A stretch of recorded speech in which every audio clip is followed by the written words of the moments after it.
Talk about the need for it, because you mentioned at the beginning, right? It's like the porn is not actually the problem. It's a deeper underlying issue. So with that in mind, what role does having an external goal outside of just quitting porn play in recovery? It's critical, crucial, imperative. I, on the surface, appear to be a guy that helps men quit porn. But what I've learned about my program, about myself, about my students, is that my goal is really to help them either to get their dreams out and dust them off and start to go for them, and or to help them define what that is, to have a passion. If you don't have something that you're passionate about, there's a statement, there's a quote that says, if you don't stand for something, you'll fall for anything. And that is exactly, in my opinion, the challenge with guys that are addicted to porn. And I'm a great example of that. I had this personal development path that I wanted to go on. But because of my porn addiction, I was really blessed and lucky at a young age to be going on these seminars with Brian Tracy, and just an incredible thing. But even though stress, there's a thing called positive stress too. People think of that just as a negative thing. There's positive stress too. Like, I was so excited. Like, I'm going on the road with Brian Tracy. Are you kidding? Like, this is a dream. And I'm like also like terrified at the same time.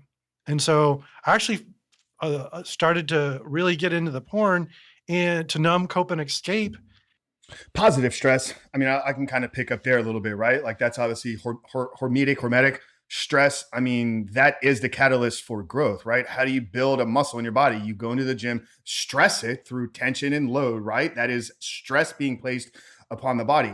How do you grow in an area in your life? Like you want to acquire new skill sets. You got to put yourself into a situation, learning tasks and activities that are going to be stressful in the moment, but it's going to induce neuroplasticity within your brain. How do you want to grow emotionally? You got to put yourself in emotional, stressful situations, having difficult conversations that maybe you've been avoiding for the past. Stressful in the moment, but what you quickly realize is you build the strength and ability to lean into some of those discomforts. This is where we talk a lot about the need for doing difficult and hard things on a daily basis, whether that's the cold plunge, whether that's getting to the gym, whether that's sitting in the sauna, 180 degrees, sweating for 30 minutes, just allowing your body to fully detoxify itself. So yeah, that stress one is, I mean, it's a fundamental ingredient for success in any area of your life. You're going to have to stress that area. I mean, because Yeah. without the stress, there's nothing to be broken that's going to build itself back stronger. Like you said, you need that hard thing. Like the human body, the human mind, the human spirit is not meant to just sit in the harbor, you know. It's meant to go out on the high seas and have challenges and possibly get sunk. And um when back when I kind of gave up on that personal development path, because I'm like, well, how can I got, I'm addicted. I'm a porn at the time I was a porn addict. I was a powerless porn addict, a sexaholic. And I'm like, well, there's no room for me in this field. Like I can't do that. And so I gave up on my dreams.